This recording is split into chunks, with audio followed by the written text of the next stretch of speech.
Good evening, everybody, and welcome to the interview room.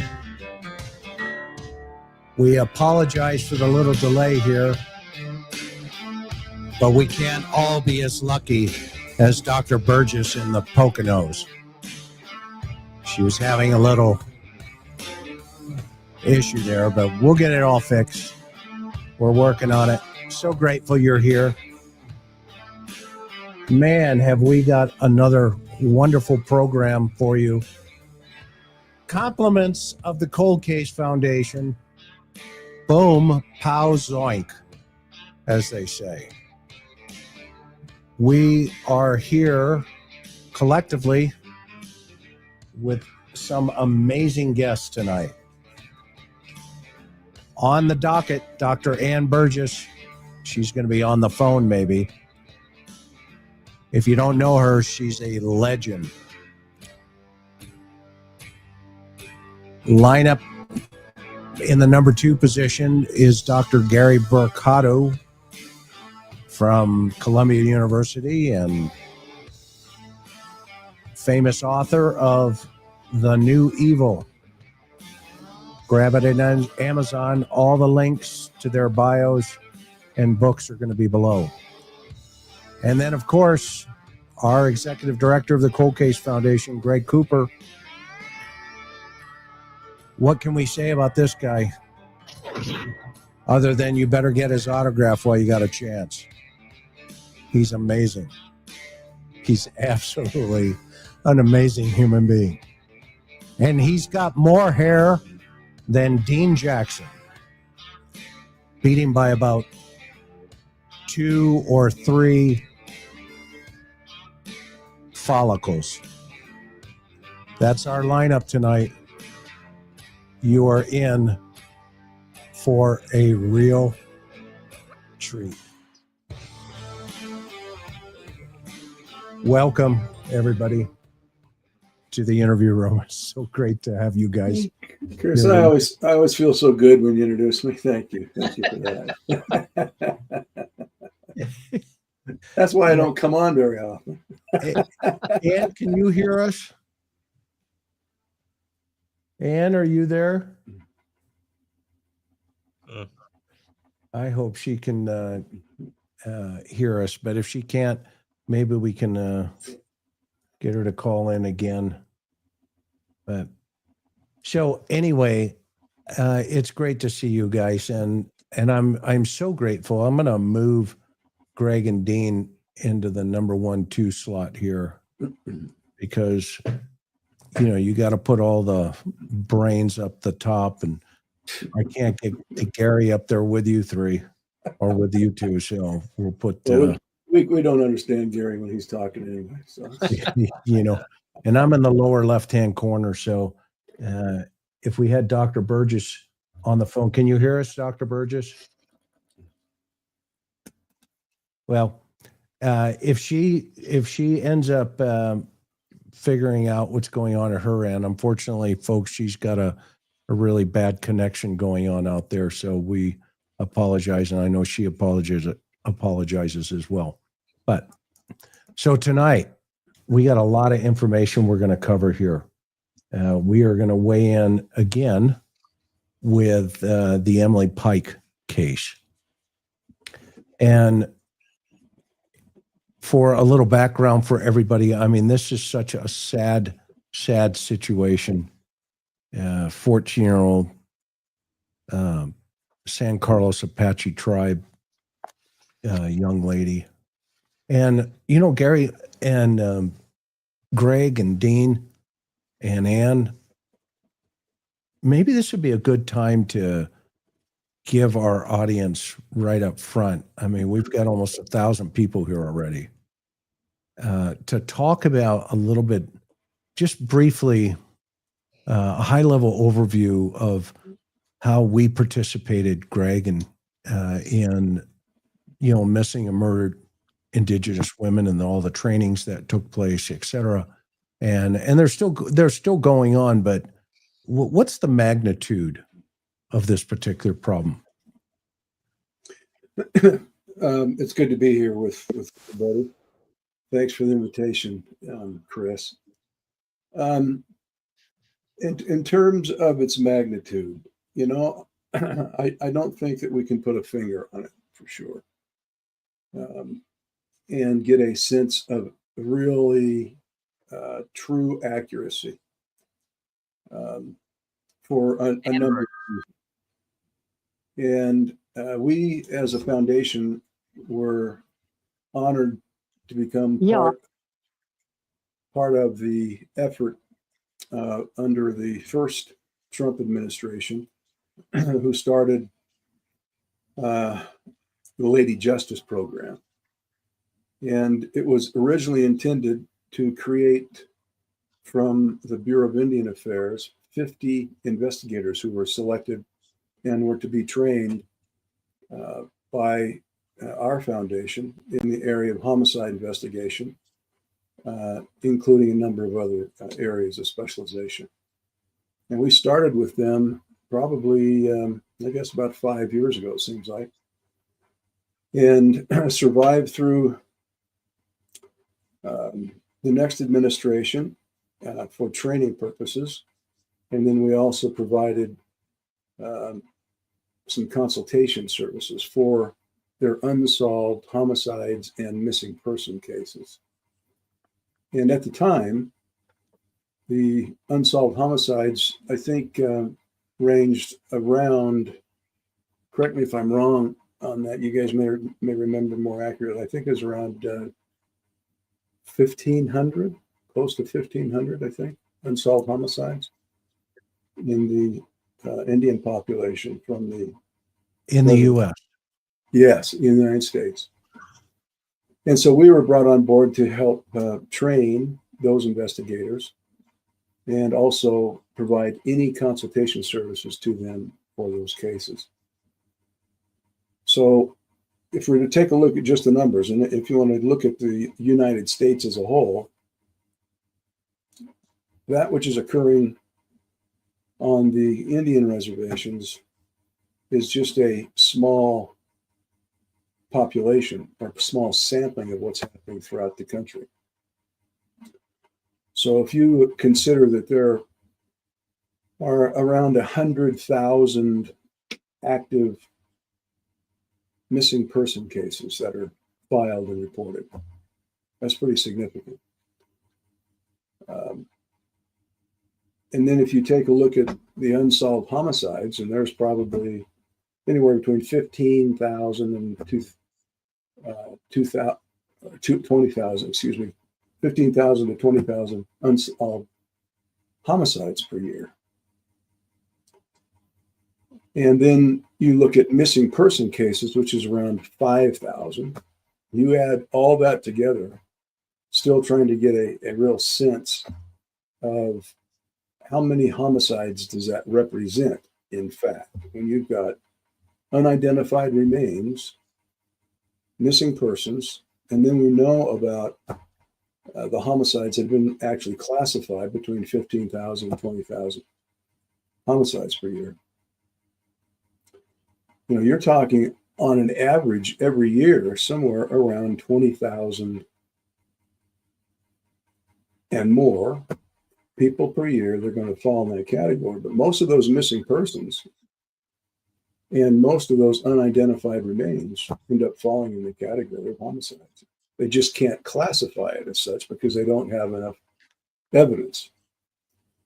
So what's happening with our Indian population, females particularly, is what we're talking about.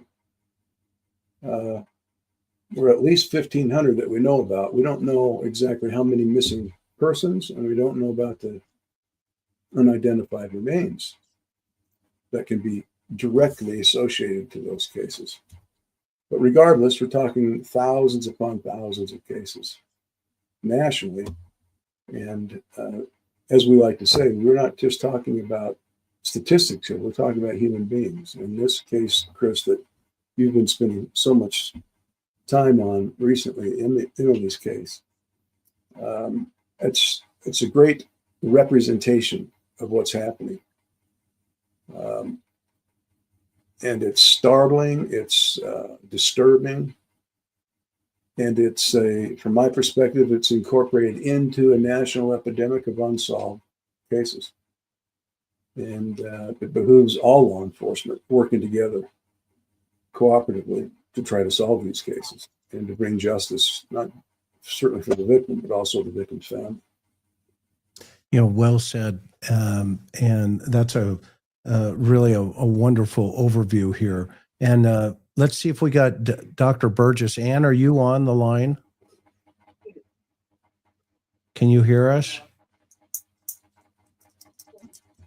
I can hear her, Gary. I don't know if she's near her phone. But, well, we want, if Dr. Burgess is able to chime in here, she is such an integral part of studying, women who have been essayed over years and years, and she's actually a pioneer in this area, as well as Dr. Brucato, and Victor Pacheco. The three of them have been studying dismemberment, and this is a perfect type of case to have this panel together tonight because obviously Emily was, her body was dismembered. And as a 14-year-old girl, Gary, what are the statistics, if you know any, in the indigenous population? This is such a rarity because there's such a spiritual component to this for the indigenous people in terms of, Father Sky, Mother Earth, and then all the other stuff that comes along with dismemberment. Right now in the indigenous community, Emily cannot go into the eternities. She cannot, quote, cross the river because her body has been dismembered.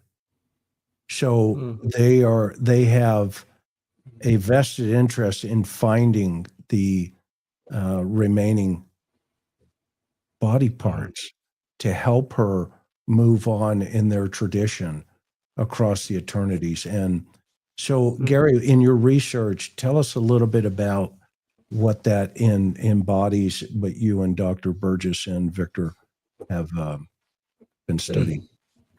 Well, first of all, you had mentioned earlier, Chris, that I had been affiliated with Columbia, but I've been away from Columbia, out of there for some time, and my current affiliation is Boston College, where Victor and Ann are, and we conduct research on two things that are pertinent to the discussion tonight. One is dismemberment cases, and the other is crimes among Native American victims. And currently, our focus is on victimology as opposed to the offenders. We did a paper on elderly Native American women who are killed, which is there's virtually nothing written on. And now we're trying to break some ground looking at female victims, versus male victims. And, I will tell you that even though it's a work in progress, dismemberment is very unusual. As a matter of fact, sexual crimes, which I strongly suspect is going to be a pertinent point in the Emily Pike case, are very rare. Most of what we've seen are cases of native on native personal gripes or drug-related offenses, gang activity, things like that. But as far as an outside person potentially targeting a native individual potentially for sexual reasons, I mean, these seem to be very rare. And it has raised a question for me personally, which is that, and I've been discussing this with Ann, just that you remember the serial killer study that had been done by people like John Douglas and Ressler and Ann and so forth, and one of their findings being that serial killers tend to hone in on their own racial categories. I have been asking the question. Is that going to be true when the victim is native? I'm not so sure. I suspect that this population is picked on partially because of their invisibility, which makes them a pool that is very ripe to be preyed upon by people who are looking for unseen people to take advantage of. And so I think that's a question that may affect profiling in the future if we were to come to some conclusion about that. I'll say very quickly about dismemberment that Anne and Victor and I used the definition that Anne and Michael Stone and I had come up with to distinguish dismemberment from mutilation. It's very important to do so because we found that they have very different motives. And when dismemberment happens, our work tells us that it's mostly to get rid of identifying elements of a body. It is mostly a defensive process. It is not part of the sexual thrill. It is sometimes done by people that are very psychotic, that are butchering a body or are eating the body or things like that in cannibalism cases. But for the most part, it's done because you want to get rid of things like teeth, fingerprints, tattoos, things like that. And so the statistics would suggest, for example, that Emily's hands and arms might be missing because somebody was concerned about identifying information or perhaps DNA that had been clawed from the attacker under the nails of the victim. So we'll see. But that would be a very organized thing to do. And done by somebody where this is not his first rodeo. I think we found that to be characteristic of repeat offenders who have learned to cover their tracks to outpace DNA technology. Got it. Anne, can you hear us? I guess Chris, not. I think I may have to get her on my phone. Yeah, let's do that, Gary, because I think she's having some audio issues. While that's happening, Dean, she's calling me again. What's your weight here? Let's see if this works. Anne, can you hear us? Dan, Can can you hear me? Yay! Yeah, there you are. How are you? No, I just wanted to pipe in and say there was one other, listening to Chris talk about the ritual and so forth, and knowing that that Emily had been placed between the two reservations, which makes you kind of suspicious about the motive and the feelings that whoever did this had for the indigenous. I wonder if not having the hands and the arms, meaning she's not completely whole, would be another kind of mark against the indigenous, because that's quite unusual. I think it's perfectly logical what Gary is suggesting too, but there could be an alternative if this turns out to be a non-Indian. Interesting. So do you think that maybe would be like, are you suggesting maybe insulting the tribes? Yeah. Yes, it could be. I mean, that's just one, because she wasn't on the reservation. So when our data did show that it tended to be the same, not interracial when it's on the reservation, but she wasn't on the reservation when she was taken. Interesting. Yes. Well, Chris, I'll just add there that in the literature, what Anne is talking about is called communication dismemberment, which is where the purpose is a message, and that is more common in gang activity. But it is possible and I think if you're dealing with different tribal groups, it may hold over, it may work the same way as gangs. Right, and that's something Jeff Wood, I had asked him about this, and he said he thought it was more likely not to be gang, but it could be, and that could certainly fit in if indeed his feeling was that what would she do? What would her killing her mean to the gang? She was not.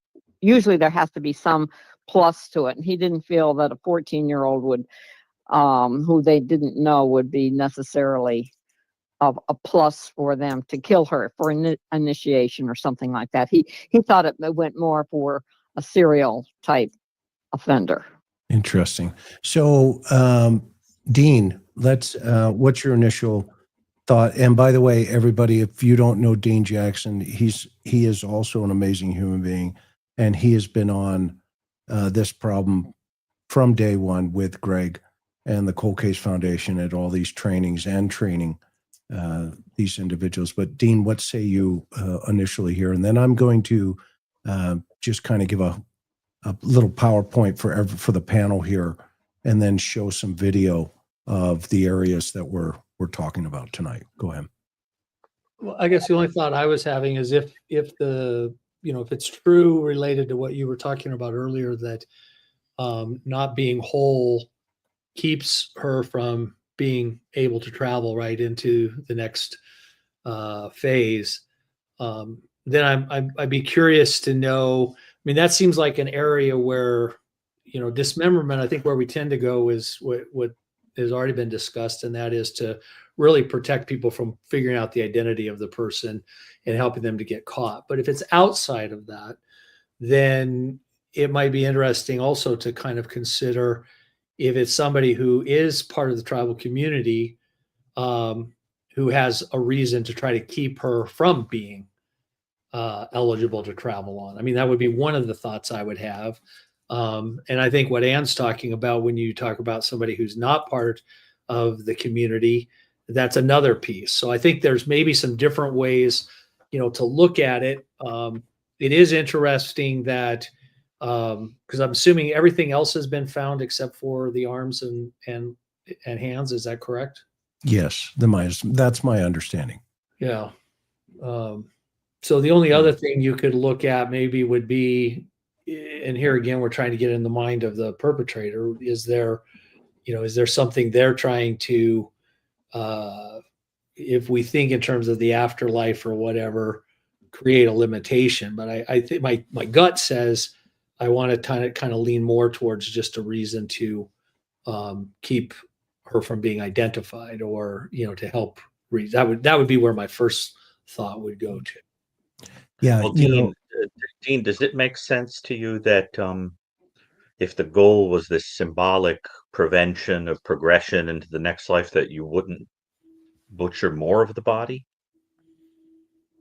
Yeah, Legs, I mean, torso, head, the whole. it would seem like if that's the goal, then if that's the ultimate goal, I guess the other question is it, are they, when they are found together? You would think if that's the ultimate goal, then there would be much more, and it would be spread all over the place if that was part of that goal. But it's also going to fall in the same category of trying to protect the identity, right?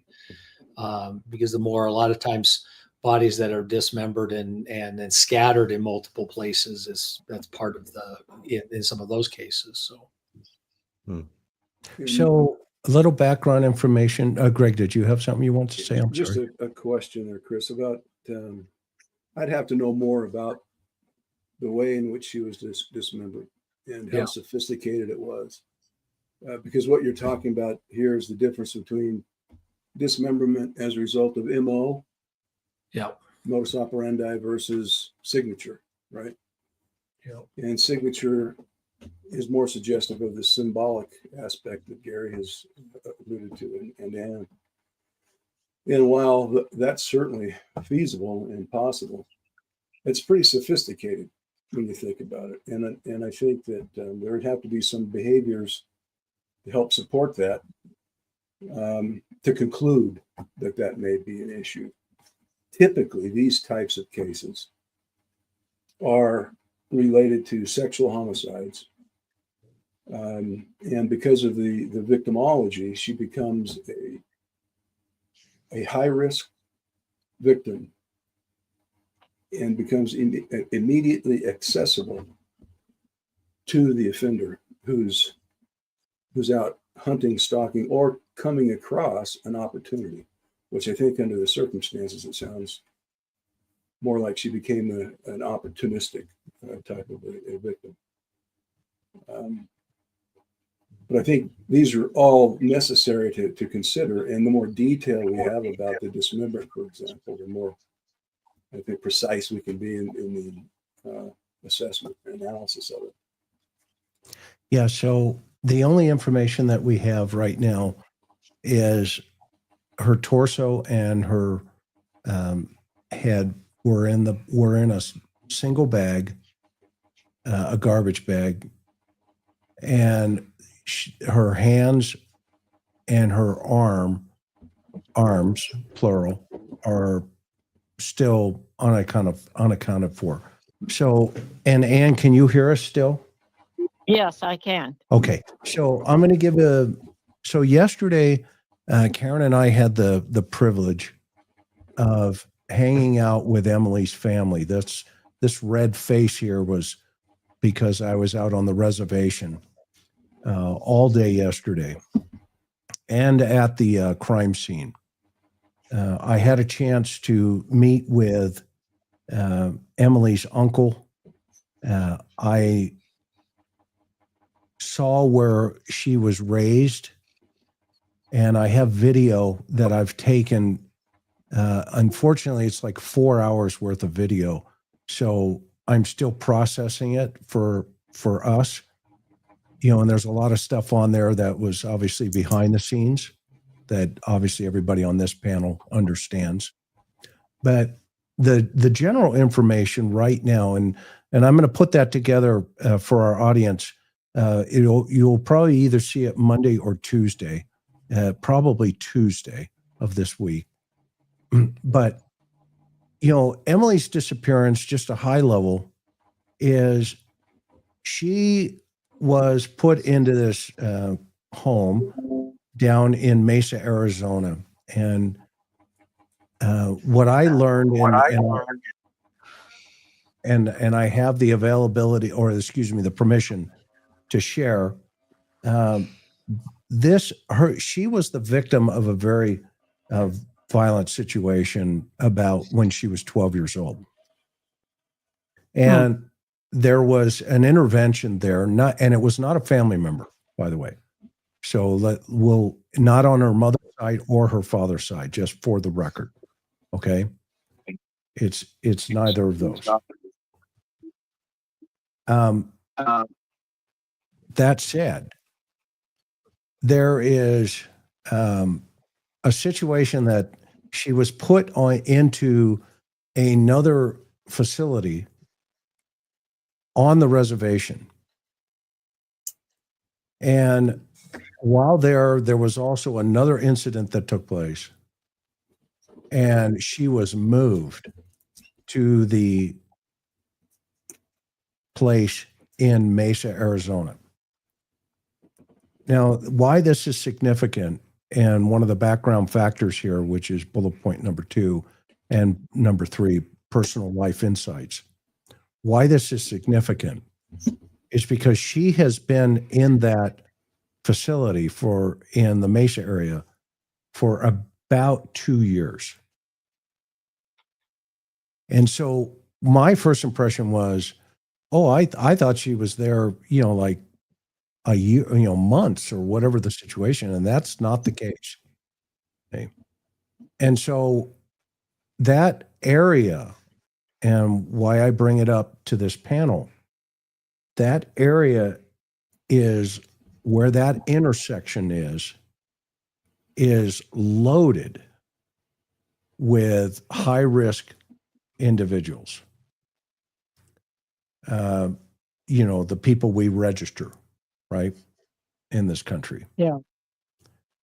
So this is the memorial at the intersection.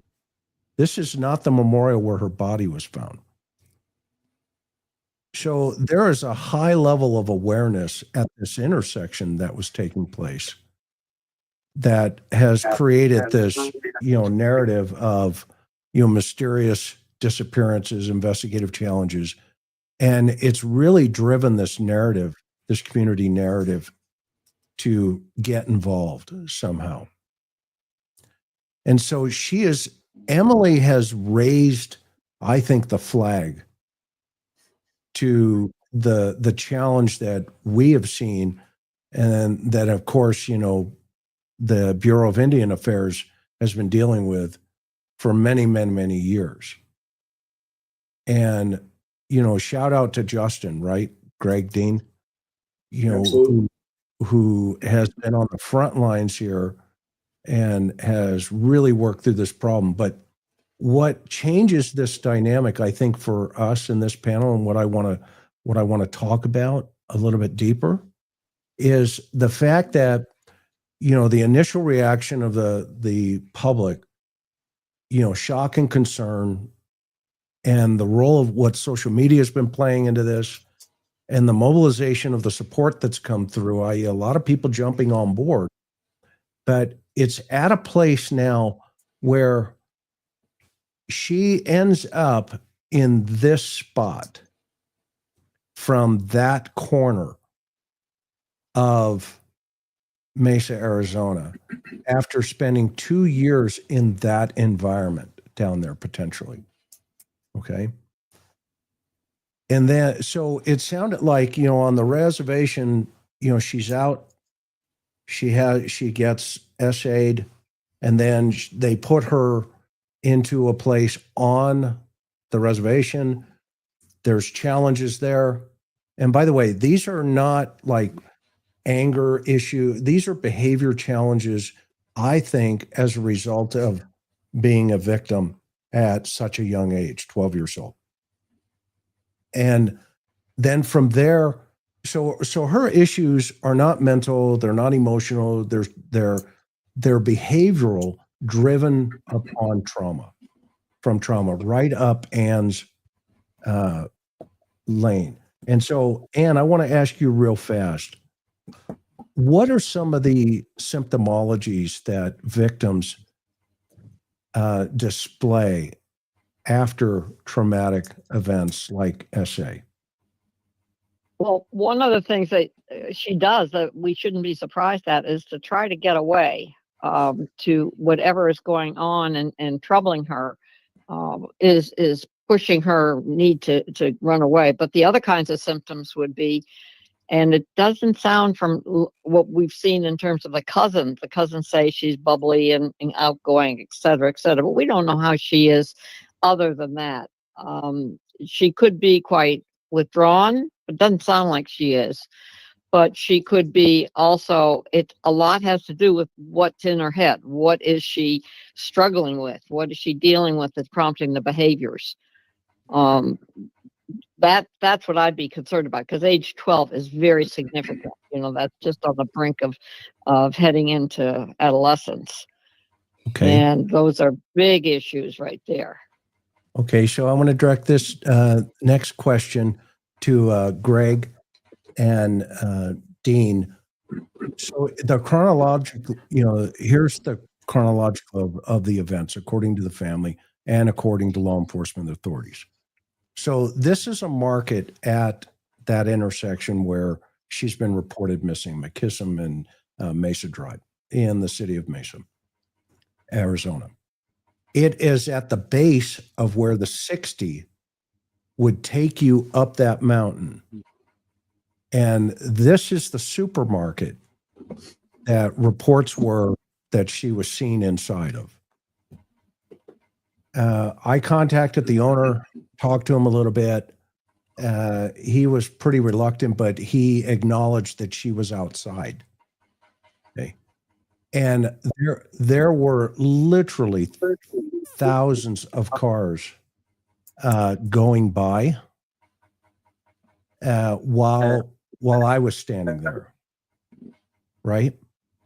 And so when you do a search of this area, even while I was there, as you guys would, as we would say in patrol back in the day, this place is golden for felonies.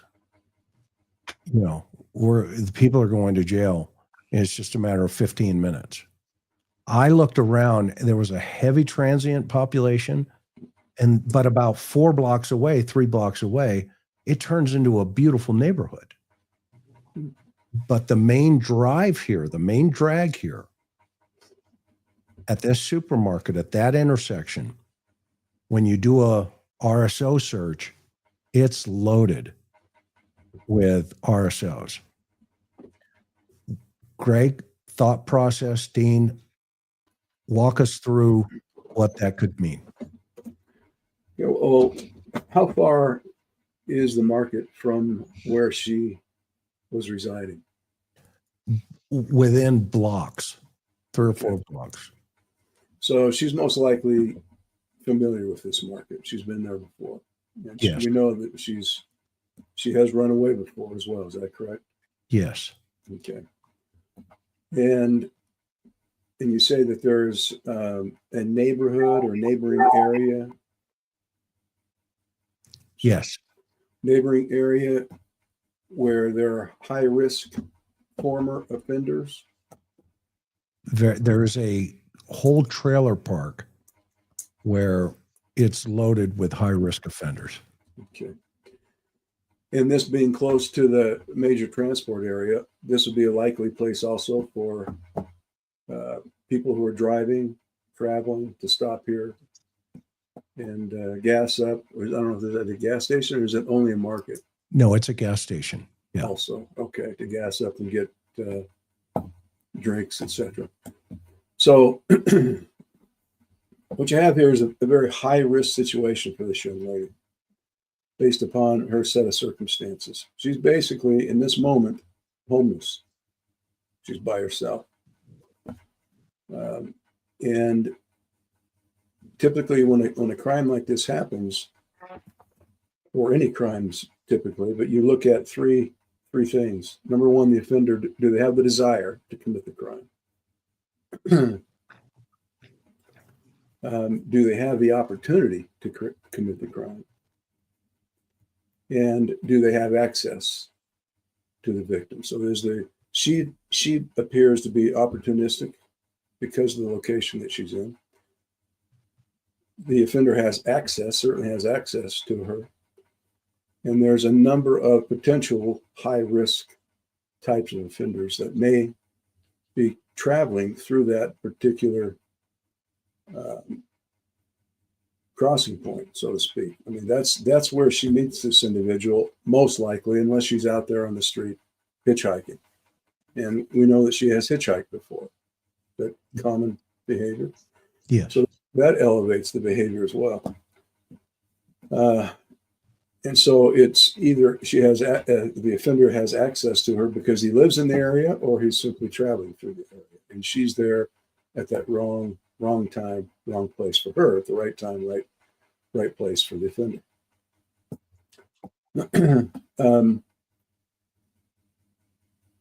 How many times do we know that she's actually been to that area? Do we know at all? Well, she's been there, like I said, for quite some time, according to the family. Okay. And the uncle thought at least 2 years she'd been in that facility. And as a result of that, she's also, run away a couple of times, but they find her nearby most of the times just when she is out of the facility at a park, hanging out with other teenagers kind of thing. Yeah. Sorry, I was going to say one thing that I think we need to consider also is the issue about this dismemberment. While we may not have a lot of precise detail about the way in which she was dismembered, etc., we do know that dismemberment takes a lot of effort and it takes time. And it also takes a location for the individual to successfully dismember a body, regardless of what the precise motivation is for it, which may include something as simple as transporting the victim's remains. It makes it easier to transport, and it also, by placing it in a bag, It maintains a level of cleanliness from transference of DNA and et cetera, and evidence, forensic evidence, to a vehicle that was utilized in order to transport her. But the offender has to have a location where he feels comfortable. I say he, most likely it's a male. Feel comfortable and somewhat isolated, or at least private, so he doesn't sense that he's going to be interrupted during this phase of time. And this could be something like their own residence where they're staying. It may be a lone person. He's not living with anybody, lives by himself, or he has that time and access to be able to perpetrate that level of dismemberment, because it's significant. And then we have to consider the transportation aspect to that as well, the process that it takes to incorporate that, and why she's disposed of where she is. But having said that, I would look at least locally as close to that market as possible from a residential perspective, to look who those high-risk offenders are that live in the area, and to attempt through probation and parole officers to make some visits into those homes, that trailer park you're talking about. That would be one area to start considering outside of the obvious issue, and that's the constant transportation that's going on there, that she could have been picked up in a different moment as well. Yeah, the from that contact point to the dump site is probably about 75, 80 miles. And I'm going to show you the drive here in a moment. But before I do that, Dean, what say you? What are your thoughts? Well, I guess a question I have is, if she was there for 2 years, was this market, is this something that she was allowed to ever access? Or was she locked down? Or was this something that they were allowed to walk over to periodically, even under certain days or times? Do you know? Or yeah, I do not know that answer. because it would seem to me that, kind of tracking with what Greg's talking about, if this was, and I don't know how locked in she was as far as the facility, but let's assume for a moment that she was able to have access to that place, even if it's once a week or maybe a couple times a month. Then that also opens another interesting dynamic with the people in that neighborhood, right, Greg? I mean, you're looking at, maybe she's had contact or they've seen her.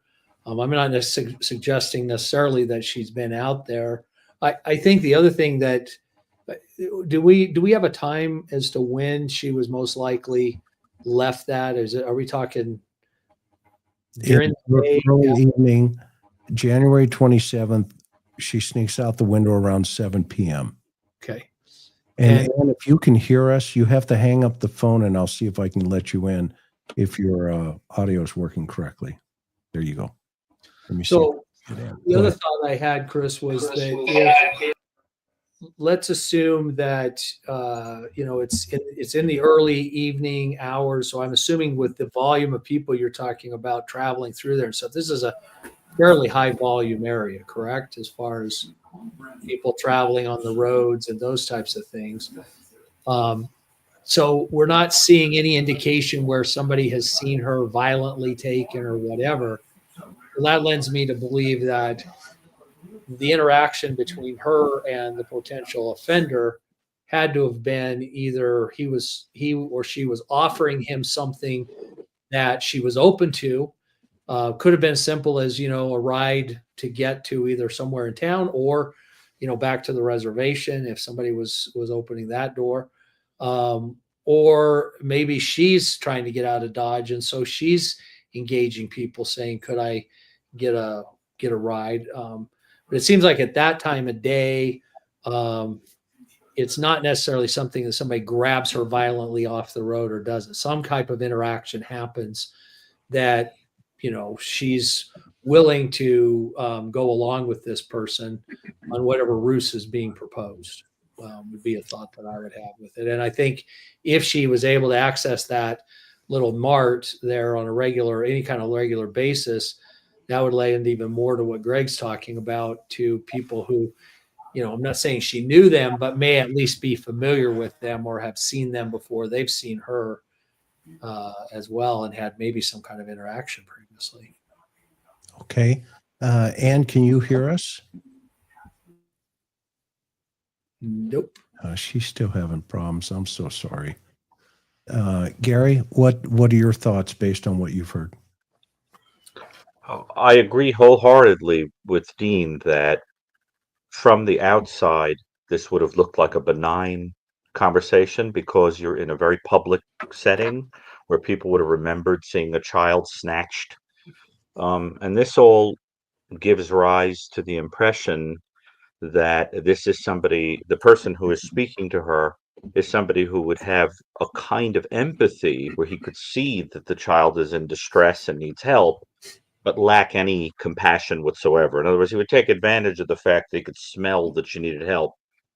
The free-floating kind of image that keeps coming into my mind when I think about this case is the old children's story of Chicken Little or Henny Penny, where she encounters the fox, Foxy Loxy, and he says, "Sure, you can go through my den to get to safety, to go see the king. Come on in, I'll give you."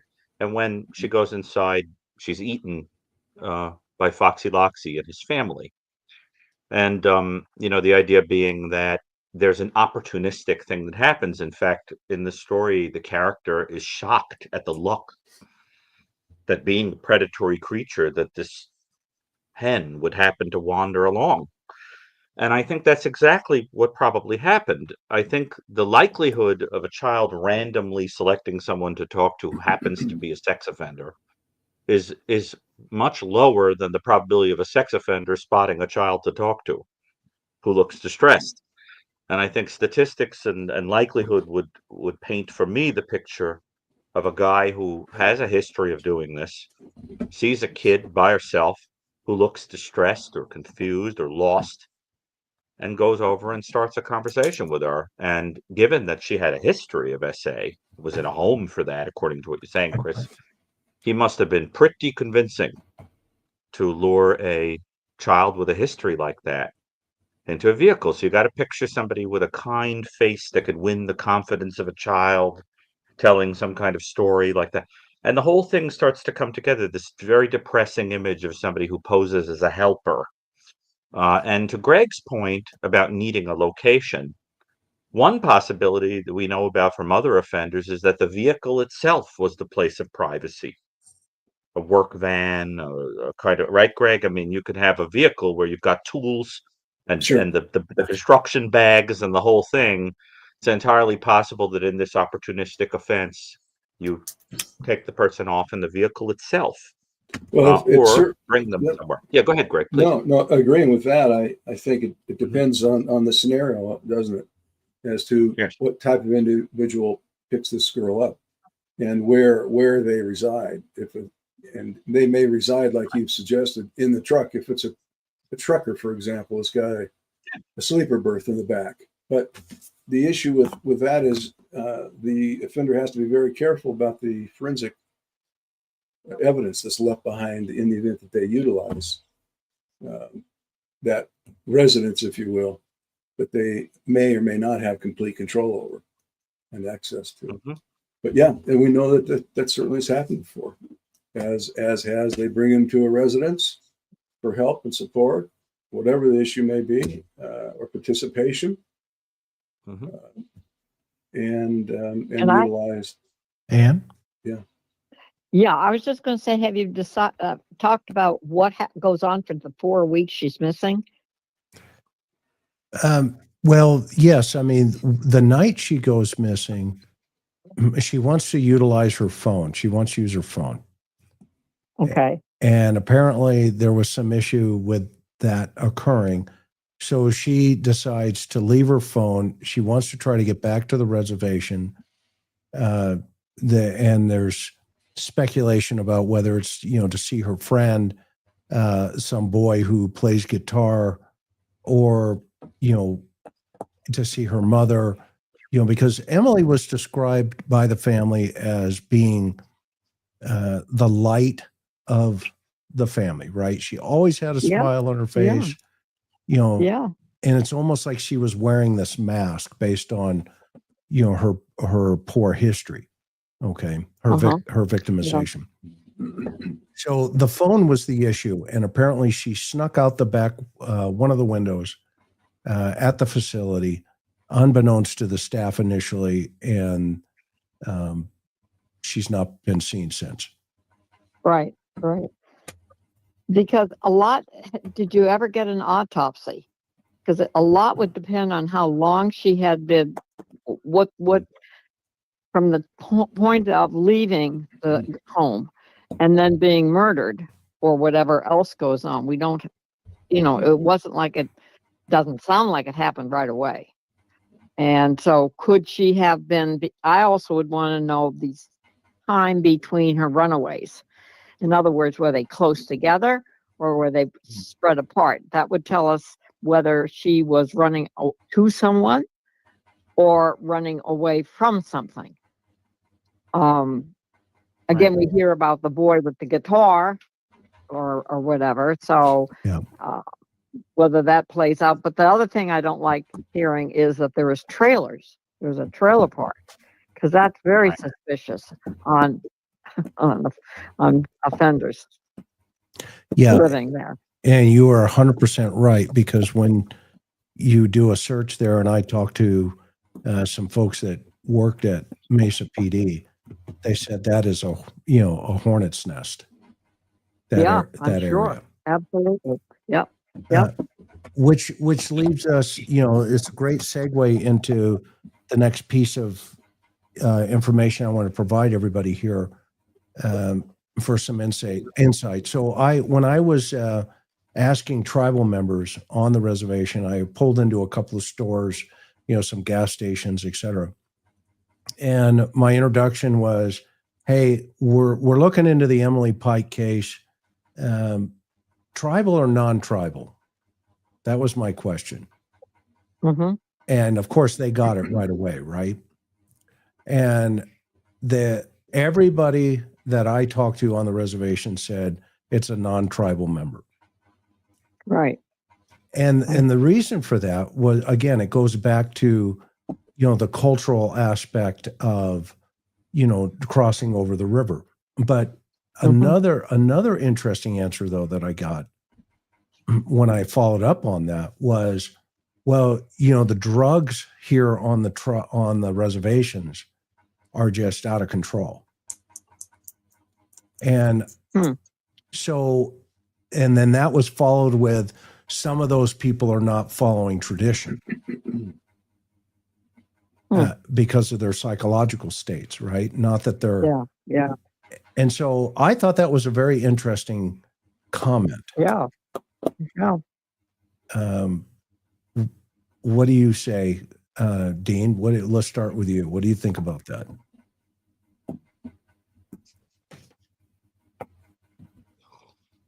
You're muted, brother. He's muted. Yeah. You're all right. Sorry about that. It's okay. Yeah, I think that how the tribal people view it is something that has to be definitely taken into strong consideration. I guess what's got me a little bit, as you were just talking about it, was the drug issue. Is this an outside drug issue that's being brought in? Is this a drug issue within the reservation? Is this a combination of both?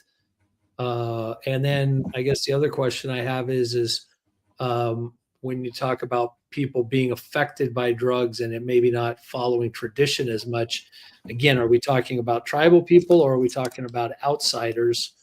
Because I think some communities, you get a mixed population or you get outside influences, And that does is it makes it a lot more difficult to try to track that because you've got varying strains here kind of moving in different directions. So those would be questions that I would want to follow up. Well, and I did. I followed up for you Okay. on those questions, and I have the answers for you. So there are. Well, let me show you this picture for an example. This is her area where her remains were found. This is where her remains were found. Okay. Mm-hmm. Do you see these bandanas? Yeah. Okay. Those are not from the tribe. They are from tribal members, but they are significant gang messaging. Ah, Okay. ah, Are you with me? Yep. Okay. I was like, okay, I'd heard of that. And to your research that you were talking about, Ann and Gary, about gang activities, infiltrating onto the tribal nations. Okay. That is a very real thing. That's a very real thing. wow. Now, but here's the difference. It was also qualified that she was not involved in any way, shape, or form, the victim. Okay, so I want to separate that from where she was raised, where she was living down in Mesa off of the reservation, but there was an influence in the neighborhood where she grew up. And I'm going to show you that video. I don't have it tonight, but you could tell it was pretty rough. So go ahead. She probably felt like she was on a vacation in Mesa. Let me put it to you that way. Gary? Well, Yeah. Well, I have to say that my strong hunch is that the reason this victim was native is simply that they happened to be. In other words, this is not a person who was out scoping for or trolling somebody who was native, but opportunistically found a victim who met his fantasy needs that happened to be a child, petite, so forth, female, and alone and easy to pick up. But I don't believe that this person was targeting the population. I think that if this is a serial offender, there'll be victims from a whole slew of places, and we could enter into a kind of linkage blindness if we start looking only for victims that are native or where there are these other connections. I also think, although we're not saying it out loud so far, it sounds like we all think that the most likely motive for picking her up was something sexual. Yeah. That the killing of the victim and dismembering seem almost like afterthoughts after you have completed that act. We know from the work of people like Hazelwood, for example, that most killing by offenders like this is because you've either asserted too much force during the essay, the person dies, or you're getting rid of a witness. It's not really part of the thrill unless you're a rare type like Ted Bundy, for example, who's killing, because the killing of the victim is part of the sexual thrill. Most of it is elimination of witnesses. And I think that's what this was. I am inclined towards Anne's idea that this is not a quick thing, because the child is missing for a while. And I'm horrified to say that I suspect that this child was isolated somewhere and kept for a little while for whatever this is. And that gets to Greg's comment earlier that there are signs here that suggest serious sexual sadism. And Greg, do you agree that the signs are suggestive of somebody that is going to repetitively look for victims and retain them for psychosexual purposes, right? I mean, are we on the same page? Yeah, definitely, I agree. I think that I don't think this was this guy's first rodeo. He's been involved in this or similar types of activities for an extended period of time.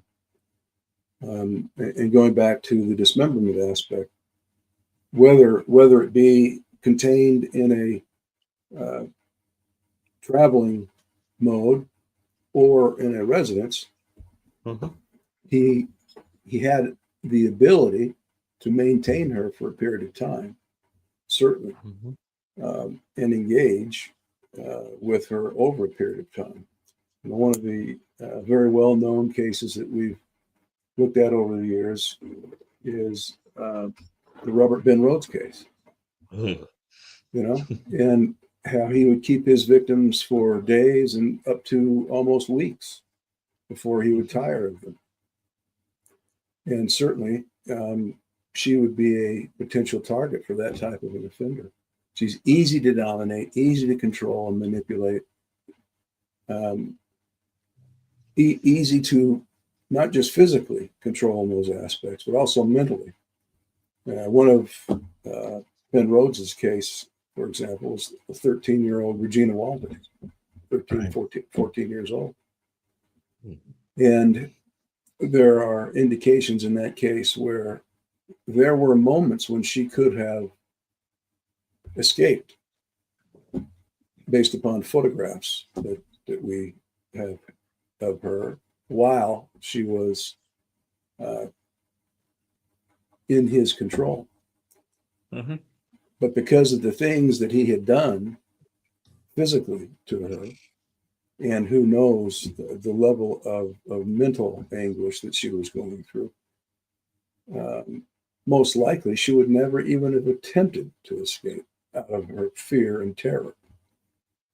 And this is the type of victim, young, easily influenced and pressured and terrorized, promises, unkept promises made, etc.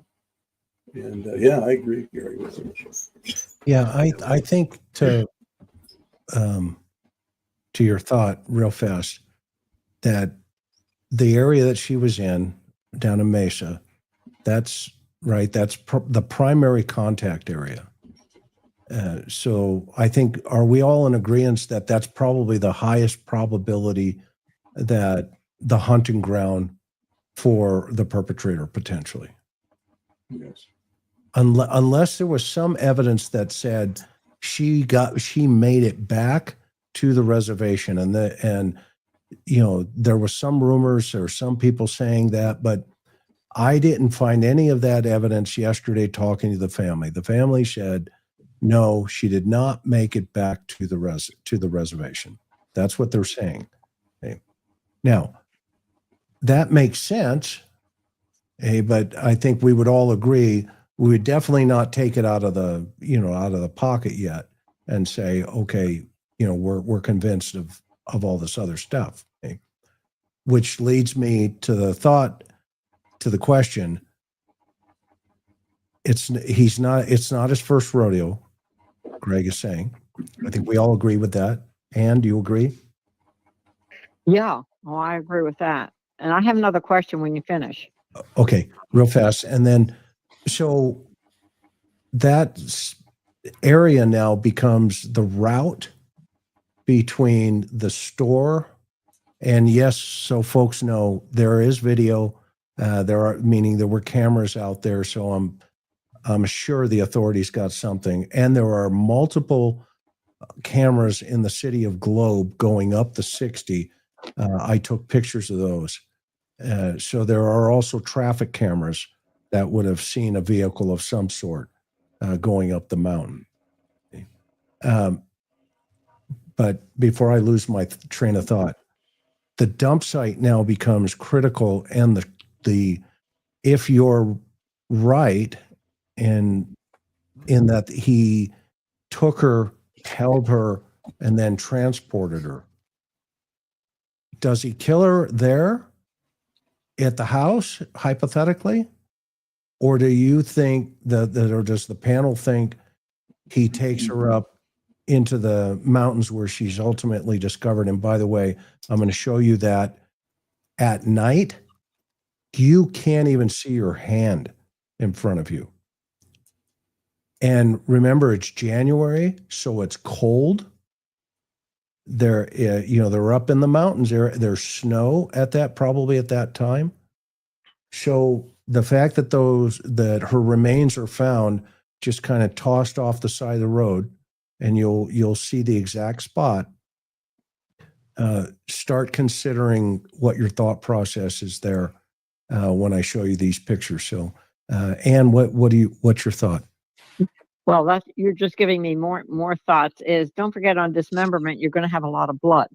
So where does it go? Is there blood in the bag? I know it would be dried by that time, but at any rate, can they do anything with testing that?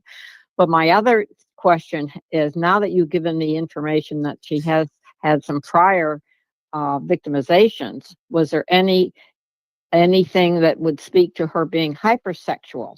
You know, you can have kids that become hypo, you know, they withdraw and they become depressed, etc. But you have the opposite position sometimes, and you've got a 14-year-old who, over a 2-year period, you said that she was victimized at age 12 twice or something. So you want to, would you have any evidence of that in talking with anyone? No, I didn't. Okay. But again, Okay. she is communicating allegedly with another boy her age for guitar lessons. Right. You know, one thing before you move on to your next point, Chris, is that to what Greg was talking about, and I think Ann was referencing about him maybe keeping her. You know, the Jessica Lunsford case down in Florida was a case where a 12-year-old was taken out of a home and less than 100 yards away into another residence and kept for, I think, 3 days. And then she was tricked into a bag. And Yes. in that case, they feel like she was actually buried alive. Yeah. But in that case, if I remember correctly, he initially, I think, they had come to search the house at one point through there, but weren't given access to the full house. And initially, he had, I think, talked about wanting to release her, and then got scared. And you know, I think it goes back to what we were talking about earlier. You know, the idea that she was taken. These things can evolve in the middle of it. So if, let's say, it was somebody local and they did take her, held her for a short period of time there locally, you know, some of these activities post the actual abduction could have been an evolving thing. And that really gets into what he was thinking and what was going on in his mind to get him there. Or you have the other side of the coin is that you've got somebody is wanting to do that. Obviously, and we've talked about that as well behaviorally. But I think that case is kind of another one that you can kind of look at and get at least some ideas thinking about. Okay. Gary, thoughts real fast? Well, you know, the Lunsford case is one that late Michael Stone and I used to give as a great example of the difference between a case that one would call evil and one that wouldn't. And the reason is that there were elements there that were totally unnecessary for pragmatic reasons. Burying the child alive was a fantasy-oriented thing that suggested a true sadism. And in this particular case, I have to say, based on statistics, and then correct me if I'm wrong, because we've also looked at strangulation. Strangulation is the primary mode of killing in sexually motivated homicide. In serial killers, generally, it's shooting. But because that includes all the serial killers that do things like eliminate witnesses rapidly without the evil elements that are necessary for fantasy. But when you're killing somebody for psychosexual reasons, chances are you're strangling them or using a ligature. And I would be very surprised. And wouldn't you be surprised if that wasn't the method of death? Right. That's great. I don't know why they don't have that. I take it, Chris, they don't have the method of death. I don't think they're releasing it right yet, Ann. Oh, okay. Got it. That's our stats even tell us, even from our own research. I mean, the chances are she was strangled and then dismembered. So the question here is, why place her where she's found if worried about identification with mountains and terrain? Why not make it more difficult to find her? Thoughts from anybody? Well, just a thought. I think it's not sophisticated. There's no doubt about that. I mean, he certainly could have been much more private and secluded, isolated, and he could have buried the remains, as an example, but he leaves them out in the open, potentially to be found. Now, I don't know how far that location is from the turnoff point to go down that trail or dirt road, to the location where The remains are About 200 yards. okay. So what that suggests to me is he's in a hurry. Yep. He's been carrying these remains for a long time. He's starting to get anxious about it. He needs to get rid of it. He doesn't want to take any more time or draw attention to himself. And he's become very disorganized.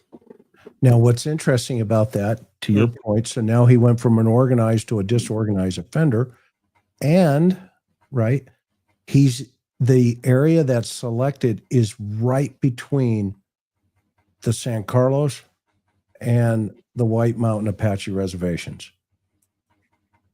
It's between both reservations, the land. If you go about a half mile away from where the remains were found, there's a river, and the San Carlos Apache reservation comes to that line. And so if you go, I think west, but if you go north and east about 2 miles, you are at the White Mountain Apache Tribe line. Now, I found that. So You mentioned that earlier. who technically has the jurisdiction over that particular area? Gila County Sheriff's Office now. Sure. So Interesting. just But Chris, am I correct that was, first of all, you'd have to be pretty local to know about this place, number one. And number two, am I correct that it was like a dumping ground for things that you couldn't just throw away in the garbage, like refrigerators and air conditioners and things? In other words, locals knew to use it as a dumping ground for things you wanted to get rid of that weren't going to get, because I can imagine somebody, for example, a trade worker who has, all kinds of stuff that he wants to dump that he doesn't feel like going through the right steps, paint cans and things like that. Take them out to this place and dump them, and that it would be a place familiar to somebody like that. Am I correct that a passerby on the road wouldn't know about this place? You could, right? and it's an area that is off the grid where campers, when we were there yesterday, there was a guy who'd been there for 3 days, and literally 75, almost 100 feet away was the memorial. Mm-hmm. And he said, yeah, I've been up here for like 4 days. He said, yesterday there was a guy here in a black van, and he was just kind of hanging out, and we chit-chatted for a little bit, and he went on a hike. I went on a hike, and he left. And he said, I'm going to be here for a couple more days. Now, not to throw a curveball into everybody, but you know how I am. you already know who did it. Why didn't you tell Yeah, him? no way, brother. That's why you guys are here. That's why you're all here. But the curveball is this. Right near you, Ogden, Utah, actually Bountiful, is this case. Another girl found in a trash bag. Oh my gosh. It is 12-hour drive from location to location. Now, Was she dismembered? no, she wasn't. No. And she's older, and she's been there longer than Emily. Yeah, 2 months to 2 years, right? Yep, 2 months to 2 years. All right, that's the curveball thoughts. And this is a tattoo on her. And by the way, for the record, everybody who's listening, and there's almost 2,000 of you here now, we got an arena full of people. We're not saying this case in Utah is connected to Emily Pike. We just find it interesting. I think the trash bag makes it interesting. And that, there's been a lot of cases out there where trash bags have been used. It's not uncommon. Okay. Yeah. All right. So Bundy used trash bags in Utah and that area.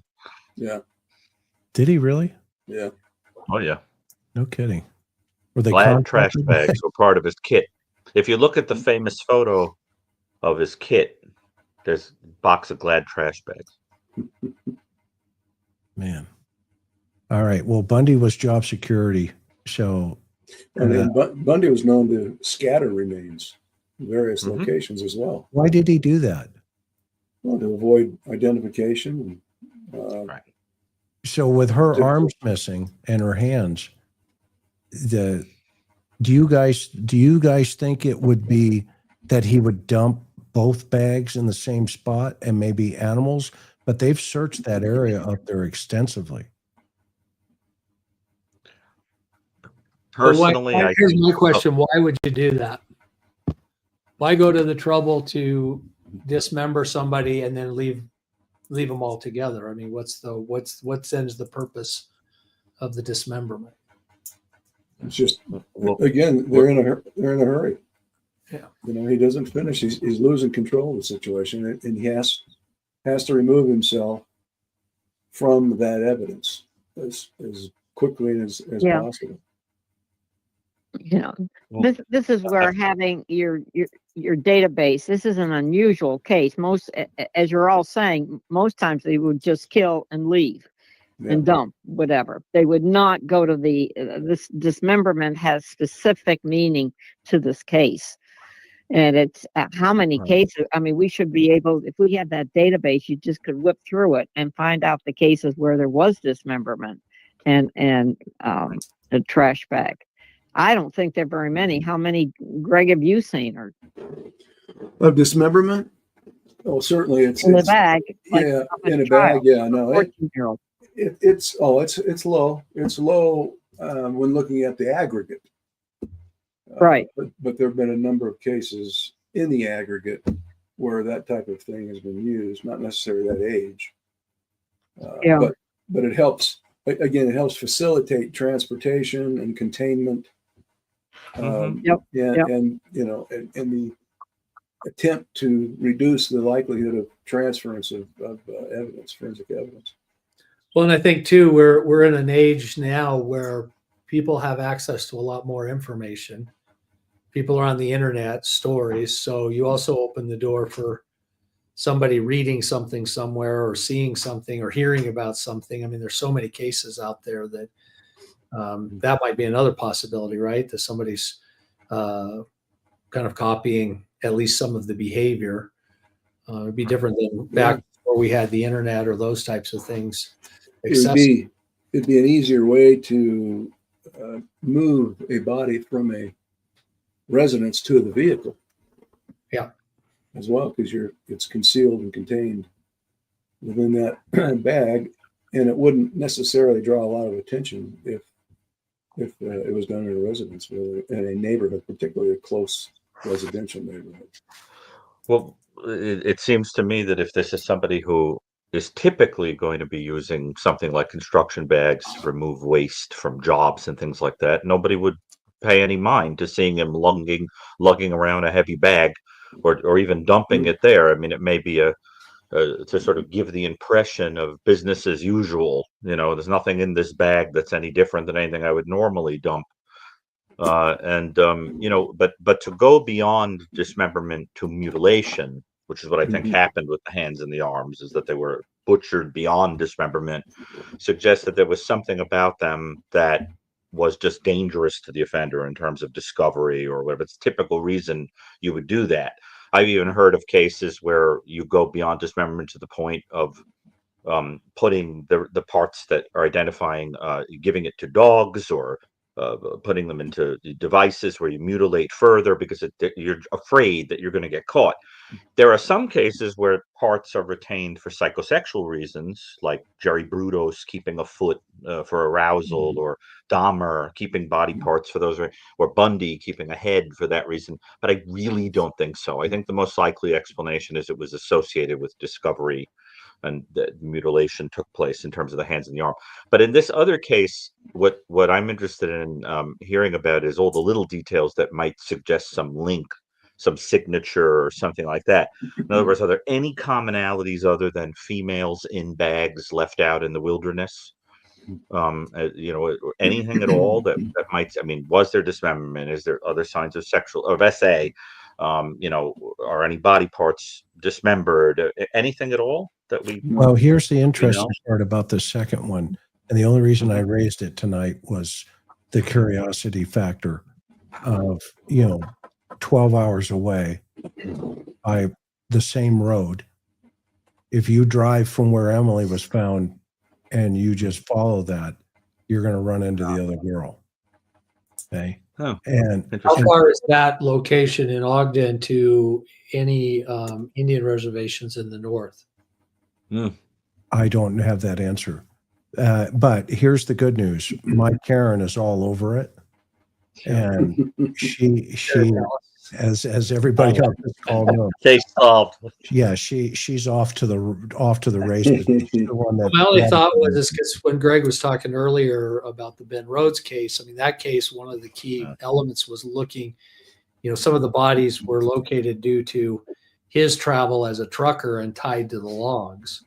So if you're going to start looking at travel, is that a main trucking route from somewhere to somewhere?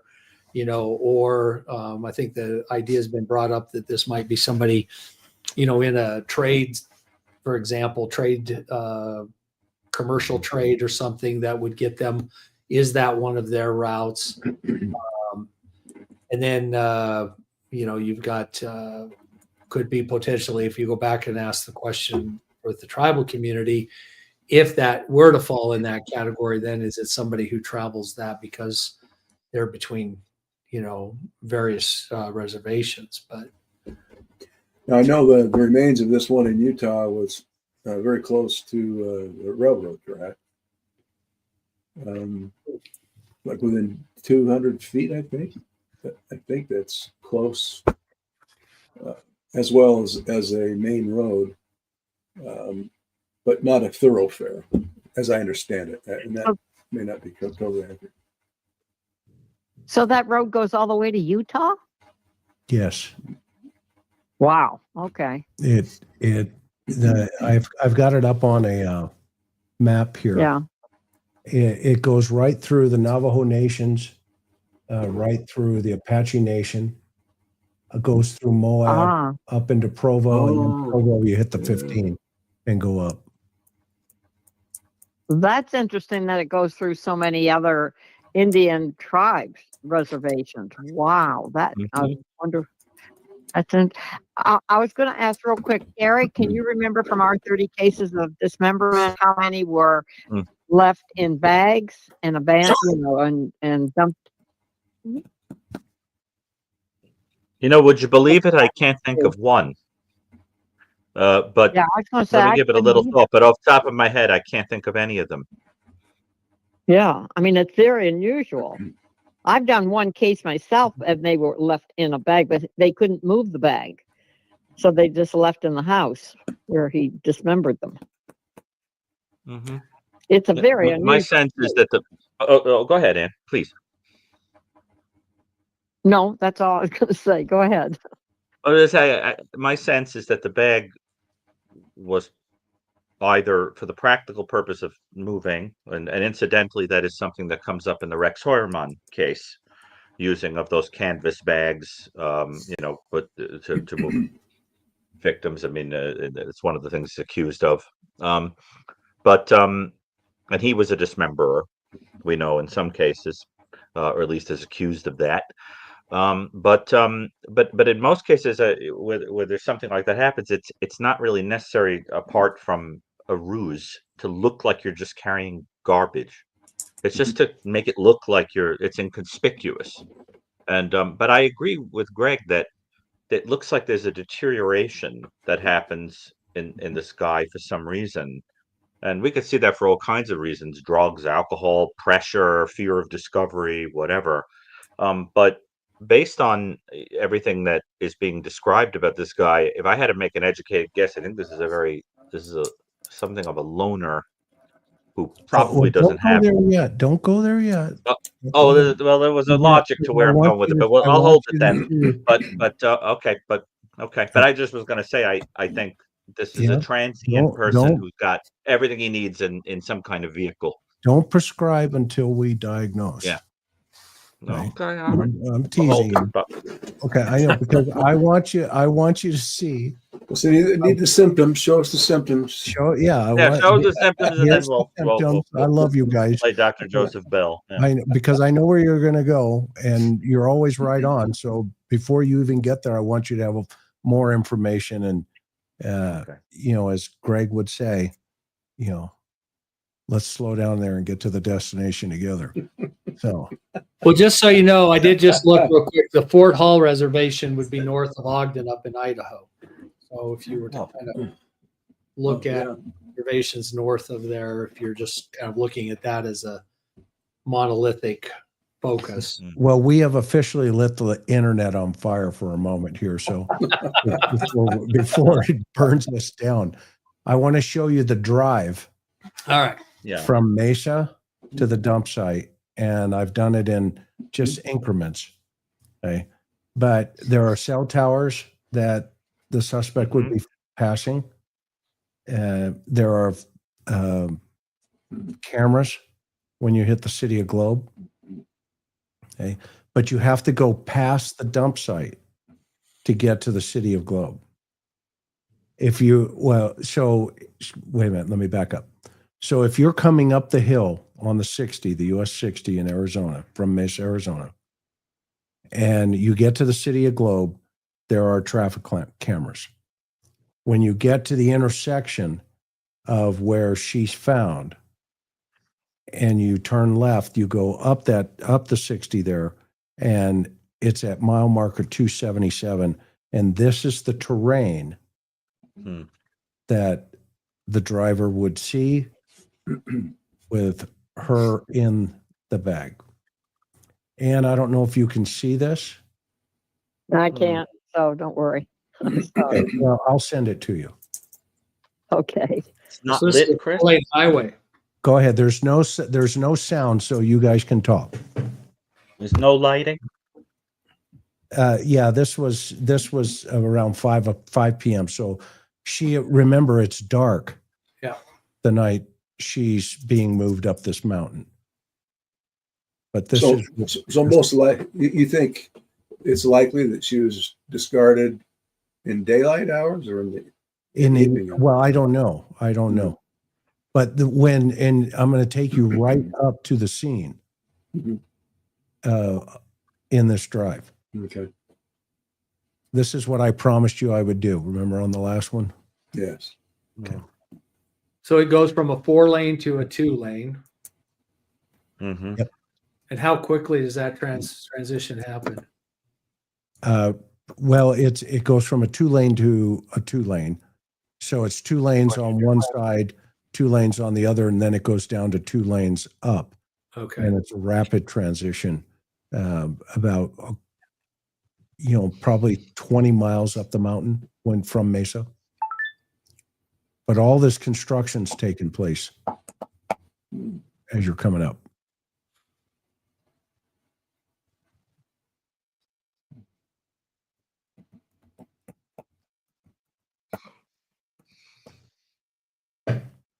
So and by the way, the first piece of the reservation that we'll come to is San Carlos, her reservation. Okay. But then we go through it real fast because it's just kind of, how the boundary lines wrap, right? Mhm. So the San Carlos reservation is off to the right. Chris, as we're talking about this, I mean, isn't the most likely story that the child was told at the time that she was approached, something along the lines of that, I'll help you get to where you are trying to go. In other words, the child is trying to get off to some destination and needs a ride, essentially, right? I mean, so you Yeah. have to look like somebody that And she needs plausibly that's a traveler. Yeah. and she Mhm. needs help. She needs help right now. And Needs she, help. like we mentioned earlier, she's homeless right now, and she's on her way. She wants to get back home, which is the reservation, correct? Isn't that where she's gone before on previous attempts? If that's where she's going, has she told anybody that she wants to go back? Yeah, she her told reservation? her girlfriend she wants to see her mom, and her Okay. uncle suspects that. And these are cell towers. Okay. So they're getting pings. Mm-hmm. Now this is coming up to there's one memorial on the left side of the road. And then on the right side of the road is the turnoff to where she's found. So somebody put a memorial up on the left side, which is coming up pretty rapidly here. I don't have any information that they found any of the remains on that side of the road. And Chris, I think we could agree it's very improbable that he encounters this child walking along this road. I mean, the supermarket idea makes a lot more sense, but he's not finding this kid isn't somebody strolling along the road hitchhiking or something, right? I mean, Right. it's not exactly hospitable to Right. random people, particularly a child strolling along, right? Yeah, and that's why, so this is mile marker 277 on the left. Okay. Okay. Somebody has set up a little memorial here, probably because of the media reports. It was mile marker 277. So Right. would you guys all agree with that? Yeah. So this is not connected directly to the disposal site. The authorities have not released that there was anything found on this side of the road, Okay. but I wanted to show it just in case there is information at some point that comes out. Mhm. Why would he put her on one side, part on one side, and then the other side? Wouldn't that raise his risk a little bit higher if he's Yeah, taking- because you can see the roadway right there. People could, if it doesn't go back any further, you can see the roadway right out Yeah, there that was within observation or visual. Yeah, and on the other side, just on the other side of this memorial, is a cliff Mm. that drops down into a huge canyon, into a riverbed.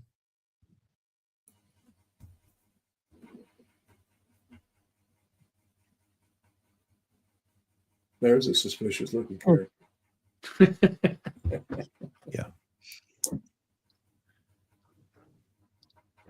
And and if you wanted to see this, I just thought of an idea. If you turned on YouTube, you could watch it, but just mute your computer so you get no sound coming out or going in. Yeah. No, I'll wait. Okay. No, I think your point, Chris, that seems most logical is that this is probably more likely in those early days. People knew it was somewhere up in the general area. This is a nice pull-out area. People probably started making a memorial, and then as it got more clarified where it was, because it's just right close to there, right? Just on the other side of the road is where the actual road turnout is that they went down. Yeah, if we're gonna continue up the road about probably another 200 yards, and we're going to turn right, and that's the area that you have to go into, and probably 200 or 300 yards. You'll actually see it here. Now this is the area where she is found, about 200, 300 yards in from the road's edge. That's where her body right there was dumped. In two separate bags. Well, they haven't said that. They've only showed one bag. Oh, And I asked somebody, and he said, "Well, I'm not going to give you that right now." okay. I said, "That's cool." Hmm. But you're going to see the whole area here now, and that's those, rags hanging there. Mm-hmm. But look at this area. This is a fire road, and I'm making sure that you'll see the entrance in, entrance out, as well as there's animals from the search teams. They tagged where animal bones were found. But look at this terrain. But I think to Greg's point that he made earlier about, this he's more of in a hurry. The proximity to that road. I mean, he didn't drive down a road and then take the body and work his way down into an area. I mean, that's from where he could have parked his vehicle to where it appears to be where the remains were. That's pretty quick, easy access, right? And it was discovered by Yeah. a person that was driving in that area, correct? Yeah. Well, yeah, it was a hiker in that area. Hiker. Is that an old refrig?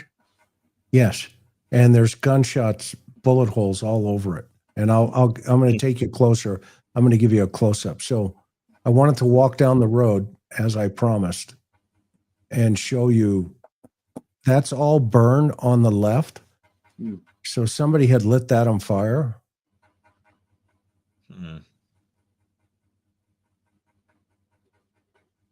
This looks like, well, it's not, a highway or anything. It does appear there's been quite a bit of traffic. I mean, I don't know if it always has that much traffic. I mean, I would think for local, this looks to me more like roads that local, people familiar with the area, not your tourists, not people who aren't familiar with there, but people who are familiar with the area would be more inclined to come down these roads, right? That's what I was thinking. Yeah. Or you've been here before. And I talked to one of the campers. He said he'd been coming there for 4 years and Yeah. they just recently hit that road with a bulldozer for the fire break.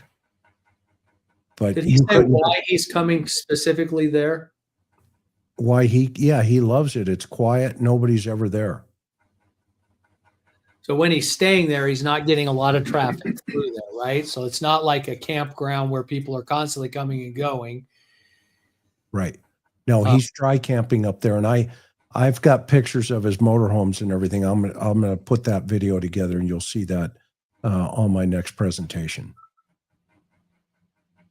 But I mean, initial impressions, Greg? Well, he doesn't go to any great extent to conceal the remains. And I still fall on the side of he's in a hurry, he's getting anxious. Because he could have taken, even in this area, he could have taken more time to discard and conceal. And it's apparent that he doesn't. And he does so most likely because of his emotional state and the risk level that it poses to him.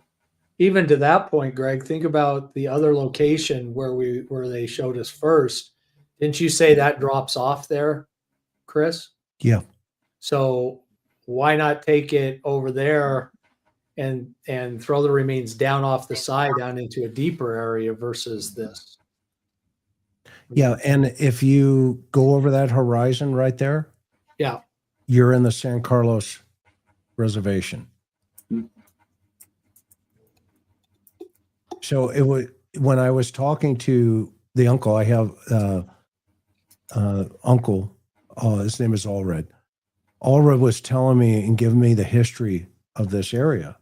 And he thought it was really just completely off the wall why the suspect would have known this area was not part of either the Apache White Mountains or San Carlos.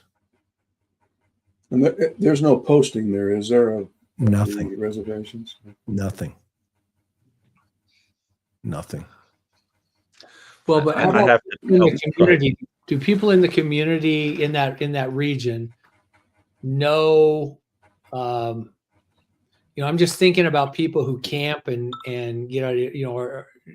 my assumption is they're not really welcome on reservation land, right? To just go in. Mm. So, for example, your guy that goes camping, probably one of the reasons is yes, the privacy, but another is he knows he's not on reservation land there. So there may be a knowledge by the individual that they're not infringing on that's more accessible. I mean, I don't know. Are there a lot of people doing things on tribal lands, on reservations that aren't part of the reservations? No, the tribal police would Right. tell you have to move on. Yeah. So that would then lead you back to think maybe more that it is somebody not affiliated who doesn't spend a lot of time on the reservations, but it's rather somebody who It's just convenient and where accessible. they do have access. Yeah. to So more- that was my next question. What do you think about this spot because it's right off the road, probably 20 feet. So there's an attempt to discard the remains in a partially concealed area, at least behind foliage and bushes, instead of leaving it right out in the middle of the road, for example. Yeah. So he's giving it some semi-awareness to conceal himself while he's dragging the remains over there. But that's all he does. He just discards it. Yeah, that's the other point. She was approximately 120 pounds. Mm. So he's got, Good weight. some weight. Yeah. That area off there to your right, Chris, where you're standing, why doesn't there seem to be a lot of vegetation on that particular area? Does that drop off into something or? No, you mean across from this? Yeah, well, just right here in here, it seems like all that other area is really overgrown with stuff, but that seems to That be, area right there? yeah. Yeah, so this is where the searchers were over there. This is where trash is just kind of thrown, Okay. as Gary was talking about earlier. And if we look into the which you'll be able to see here, this is just kind of just a refrigerator with all kinds of bullet holes. But doesn't this area just strike you as what's going on here in terms of this is just an area where people are lighting it up on fire. There you'll see there's some dry camping going on there, and then is target practice. So nobody's out there. They can't hear anything. Gary, what are you thinking?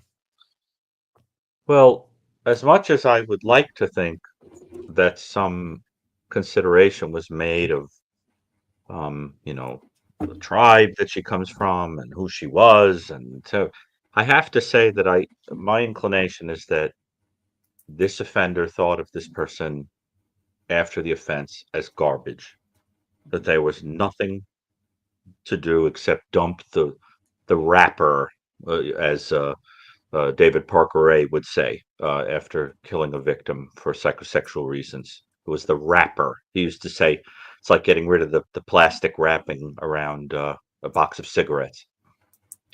And I hate to say it, but I think that was the consideration, concealing her and dumping her, as if you just had to get rid of it conveniently. And where else to do that except a place like this? It's where the garbage goes. It's a dumping site. And I think what it speaks to is the dehumanization of the victim. I mean, Anne, is Anne still there? Anne, don't you think the whole thing smacks of a dehumanization of the victim? Like she's just trash to him? It does, unless there is some. The other point is as Chris said, is this an insult to the natives? The Indians. Whether that's something. Can you give us? Is there any more information on her? Is she clothed when she's in the bag? Is it her head attached? Is it just her arms? Do we know where in the body that she's been dismembered? Do we know any of that? Or have they just said dismembered? Yeah, well, we know that her head is not attached and that the torso and the head are in the bag collectively. But the legs are. Is she clothed? They're not. They did not reveal that. They did not reveal it. But okay, she was there wearing. was a description of the. Yeah, we had that, what she was wearing when she left. Right, Yeah. a pink and a gray top. Yeah. But it was never recovered. We don't know if there's any mutilation either, do we? Or removal of body parts. No, we don't have that. And that leads to the question here, what's the significance of that dismembering then? With their torture markings, that's the other thing. We don't know if there was, to the point of, you don't retain a person for no reason. I mean, you could be repeat SA, but if this is the type of offender that we seem to be envisioning, one would imagine some abuses on this victim. I mean, burns, cuts, ligature marks, things like that. I mean, Greg, would you be surprised if there weren't indications of Yeah, no, not at all. And to answer Yeah. your viewers' question, Chris, Mhm. and I know we've already talked about this, but to go back to that, it's just typically dismemberment typically is utilized for transportation, ease of carrying and moving. There may be some symbolic issues to it, but we don't know that. We don't have enough detail about it. Avoidance of or deterring identification of who the victim is. Those are the practical aspects for it. So there's a visual from the highway to the dump site. So it looks like that you come off the highway and then it just dips down a little bit of a lip there, and that's where she's Exactly. from. Right. So if you So were looking, yeah, go ahead, Greg. just to say, because you can see the highway, he doesn't go to great effort to get away from the highway, just enough for himself to be concealed, but not her. He's more concerned about concealing himself while he's discarding it than he is concealing her. Hey, break that Right. down a little bit deeper, but go run on that. What's going through his head, do you think? Well, I think he's, as I suggested before, I think he's in a hurry. He's looking for a quick place to discard the remains. He's anxious. He doesn't want to be seen. So as he comes off the roadway, the main road, into the dirt road area, he follows it for a period of time until he finds a spot far enough away from the public road access or the public road there that he is not as worried about somebody seeing him. And that's why he, in my estimation, that's why he discards her quickly in that one particular spot. I don't think it's necessarily symbolic. It's just ease. It's accessible. Mhm. And he wants to get out of there. He wants to get the hell out of there. He's Prior been careful. knowledge? It's possible. It's possible, but it's not conclusive. But it's certainly possible. It wouldn't be surprising, but sorry, go ahead. No, at night, it's pitch black right there. And you see also in the distance, right above my head there, see the white tower? That's a cell phone tower. Okay. Um, Yeah, some familiarity is certainly possible. Absolutely. Would you say that where that dump site is, Chris, if you were down there in a vehicle, either direction at night, would your taillights or your headlights be visible from for the highway? miles. For miles, right? Yep, If from the highway, right? from the highway. Yeah.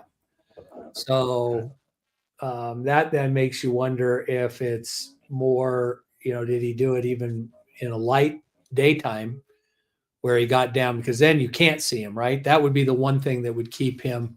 It seemed to me like out there at night, dark with lights on, somebody's going to see something's down there versus if it's during the daytime, he's come just far enough to get down where you couldn't see his vehicle, do whatever he's got to do, and then get back out of there. Interesting.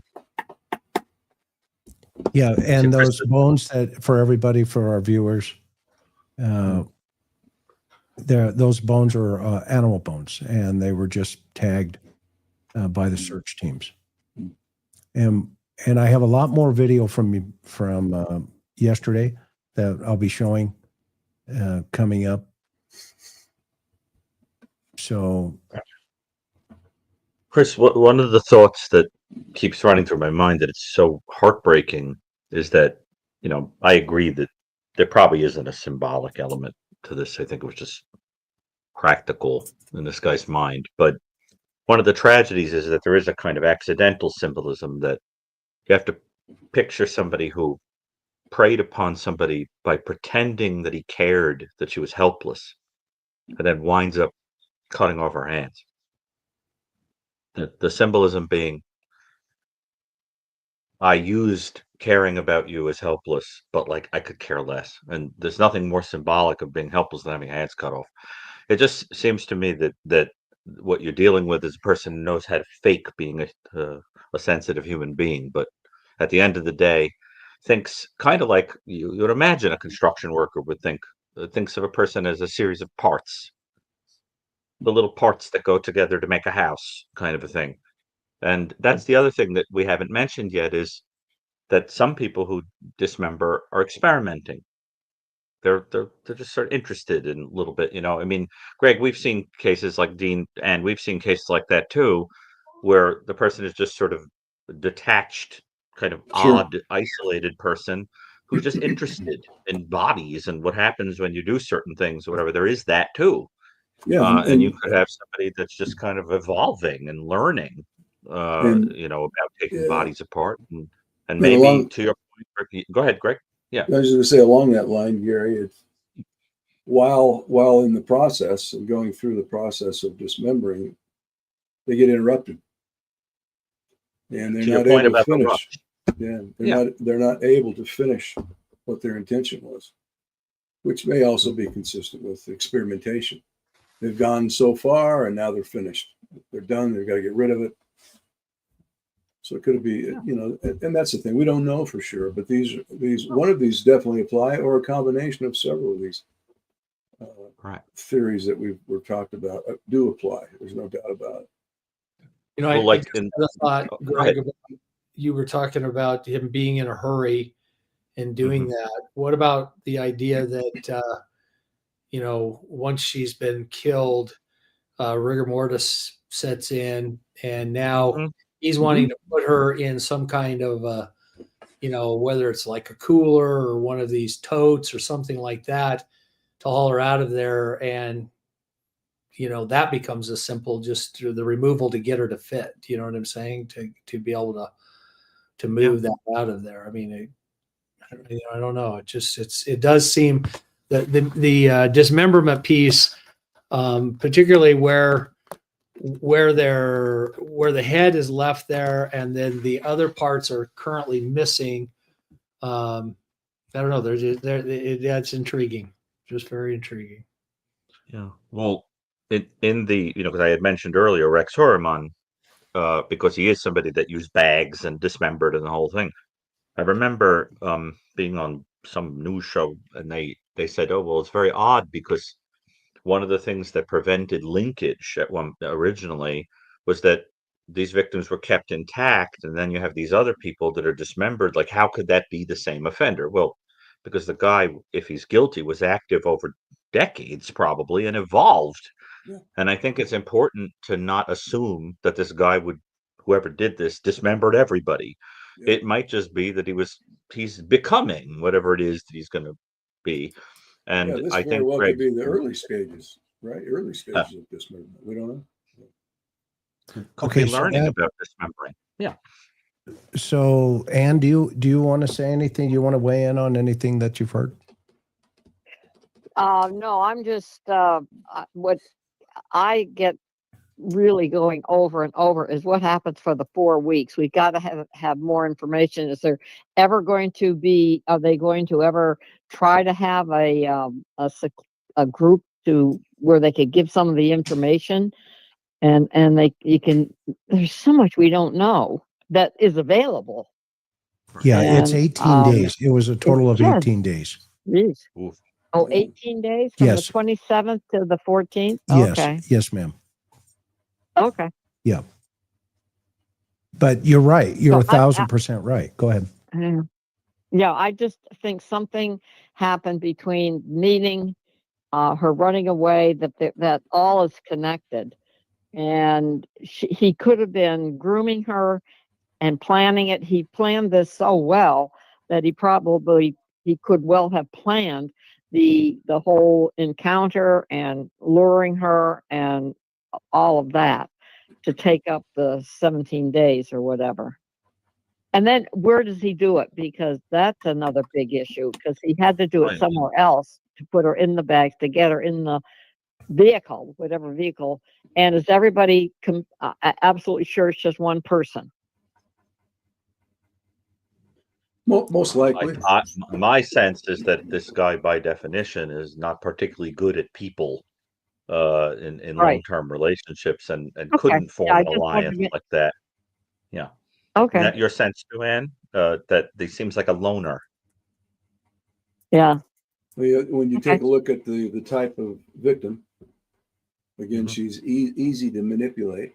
She's in a situation where she needs Oh, help. yeah. You know, she's Right. young, Right. impressionable, Yep. physically easy to dominate and control as well. So he's not one of these sophisticated individuals, is he? He's not trying to lure people. This is the spider. It has the web, and she Right. ends up in his web. Exactly. I agree. And I think that Yeah. one of the other questions that keeps coming to my mind is how long did he wait?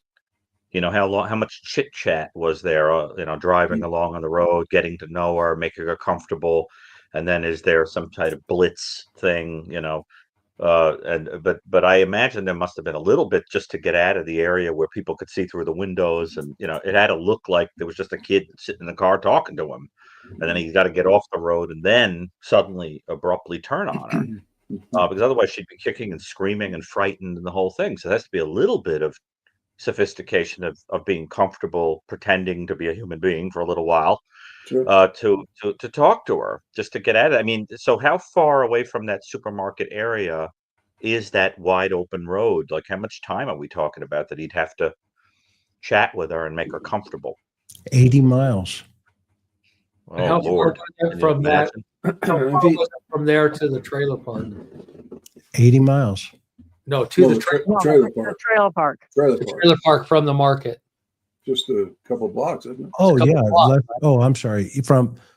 It's literally a block. So And, if and you're the to your problem is point, there's though, two of them. you're- There's two of them back there. So Yeah. you walk across the street, apartment complex, another 50 feet, trailer, beginning of the trailer park. Another, Yeah. so let's back up for a minute. So she's running away, right? She ran away. She on snuck out. both sides of the street too, by the way. So Trailer she park. snuck out. So she knows that she's got to kind of stay low. If he's somebody who takes advantage of her situation, if he wants some time, all he's got to do is tell her, "Hey, I've got a place you can hang out with," and maybe just tell her tomorrow. Let's in the morning. I'll be more than happy to drive you up there. I've got the day off. That's it a doesn't really have good to start point. out. So to your point, it's just make it an easy transition. I've got a place you can lay low, and then tomorrow I'll get you back home and do that, which then lays out that whole time to begin to develop and to do whatever. Well, and also, if he keeps her for a while, it's a place also for dismemberment. Yeah. Yeah. You don't have to be there a long time before you start moving into that phase. That's why I think one of the first places to look are people on parole with a background that live in that area. You Yeah. get the probation parole officers to start doing some knock and talks. That is a really solid point to process this idea of this conversation. I mean, just picturing a conversation. Yeah, I'm staying at the group home. I need to get out of there. Well, you can stay here and hide out. No big deal. Yeah. Or even And sleep on the truck. What do you do when you get It's a- down? yeah, Yes, yeah. I want to get back to the reservation. Well, you can hey, you know what? I've got tomorrow, the next day off. I'm more than happy to take you on a ride. I'll drive you up there tomorrow. Well, it becomes a semi-safe haven for Yeah. So he enters into an intimacy with her of some sort. A trust is built. So there is a little bit of grooming. This is not Yeah, a well, totally yeah. unsophisticated guy. He's seductive and Right. yeah, and I think it more and more sounds like somebody that has honed this over time. And I mean, do you think, Greg, to your point about people on parole, do you think this guy's on the list of RSOs? I do. I don't think this guy's got a clean record. He's most likely been involved in something. With kids? Yeah, Yeah, and yeah. kids, I think, Greg, because Yeah. she's sort of in that twilight zone where, like, a hebephile could go for her, or Yeah. a pedophile, because she's so small and everything. That's I right. mean, what was she, like, 4'10", 4'11"? She's tiny. She's very You small. know, on top of it, I Yeah. mean, I think she would appeal to somebody who was inadequate and favored children. I mean, I would picture a guy who lives alone Yep. because he's got privacy. He's transient. kind of, somebody that wouldn't be, the warmest and fuzziest person, but could fake it. And probably somebody who, for a living, doesn't work with people. He works with objects. He's interested in the constituent parts of things. He has tools. He has some kind of vehicle. He has a.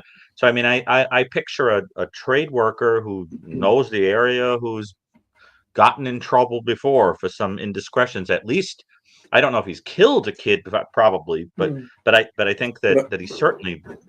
Yeah, I don't been think he's been inappropriate caught. with Yeah, them. he probably Yeah, hasn't that been he's been caught caught by for, anybody. exactly. He could But work this is at not that this guy's first supermarket. rodeo.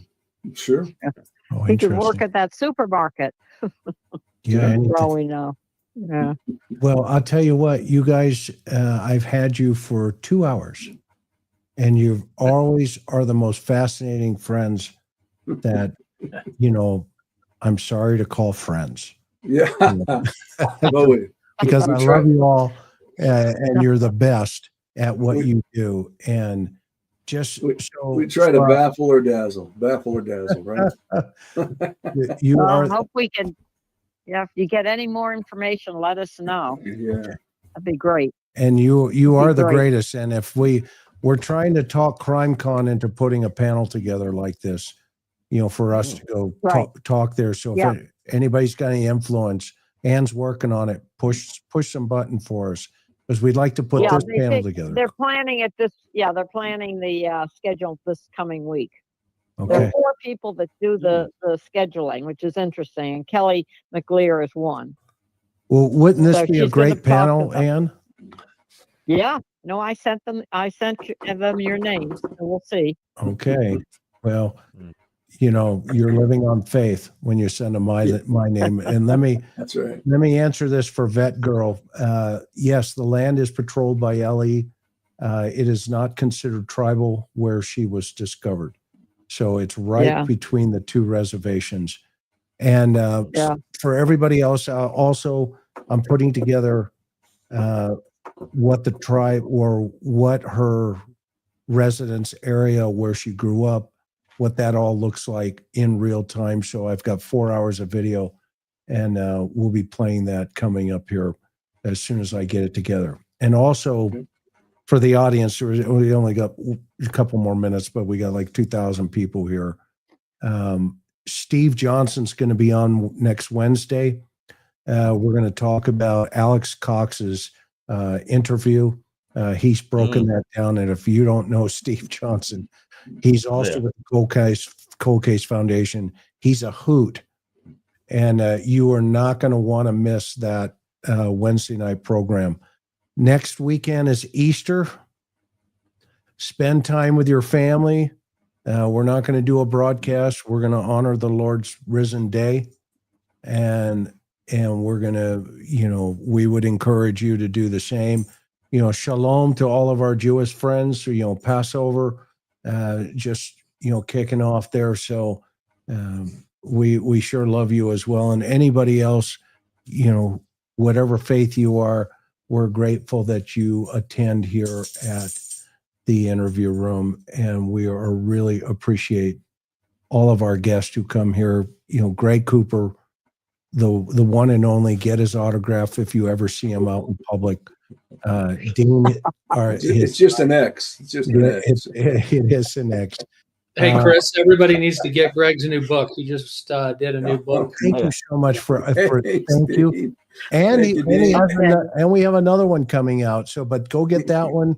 And Ann's book, Killer by Design, and others. All of their books are down in the. Even Dean's got a book. He's so humble he won't even pitch his own book. But his book is also down there. And Evil, the new Evil. If you've not bought this thing or any of these books, You need to buy several copies. Several copies. There you Several go. copies. And Ann's got a new one. Ann's got one coming out, right, Ann? On yes, on your testimony work. Expert witness. Right. Yeah. They'll be out. Fantastic. Out at CrimeCon. Can't And wait you'll be for that. signing Launching books? it at CrimeCon. Wonderful. Fantastic. Well, Yeah. Chris, can I ask you a question before we go? yes. Do we As long as agree it's that? not about my picture at the post office. No. I just I want to clarify because based on some things I'm seeing in this, do we agree that if there is linkage with other cases, that they could pretty much be all over the map, hundreds of miles apart? That cases that may wind up being linked to this don't have to be local, or are we suggesting they'd be within a kind of tight area? Because the signs point potentially to a transient person. But I wonder what Well, people at think at about least- that because, yeah, go ahead, Greg, please. Well, at least he's mobile. We know that, Mhm. right? And he has access to transportation. And yeah, absolutely. I mean, unless he's a local individual, most likely this individual will strike when the opportunity arises. Right. Depending on what he's going to do with them and how long he's going to keep them, he still has to have that ability, I think, to control and to maintain a secluded private area without having to worry too much about being interrupted. Right. So I want to dovetail into that question or to that comment, Greg. Is he done? I don't think so. Mm. I don't think so. Dean? Neither do I. Ann? Right, I don't either. I don't either. He's not done. No. Yeah, he's not done. So And He's just trying to walking improve. all- Look at how long he's had Evolving. this going on since Yeah. the 27th of January. Yeah. Yeah. that is a great point. What Okay. an amazing group. Aloha, everybody. Thanks, We will everybody. see you Aloha. on the next Okay. one. Thanks, Ann. See you, everybody. Okay. guys. Bye bye.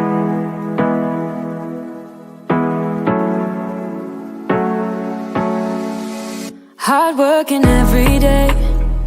I'm stressed out 24/7, babe.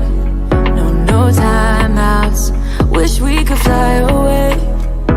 You and I go to our favorite place. Oh yeah. Make special memories together. I'll be your company now and forever. I say we fly away. You and me go to our favorite place.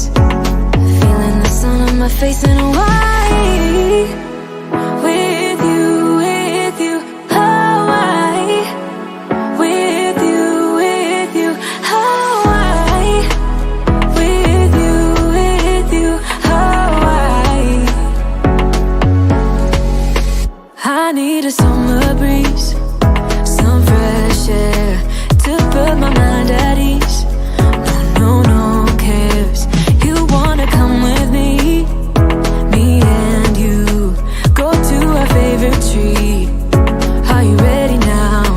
We jump on a plane now. We're taking away. Yeah, we're taking away. Don't hesitate now. We're taking away. Yeah, we're taking away. We'll never come down. We're going away.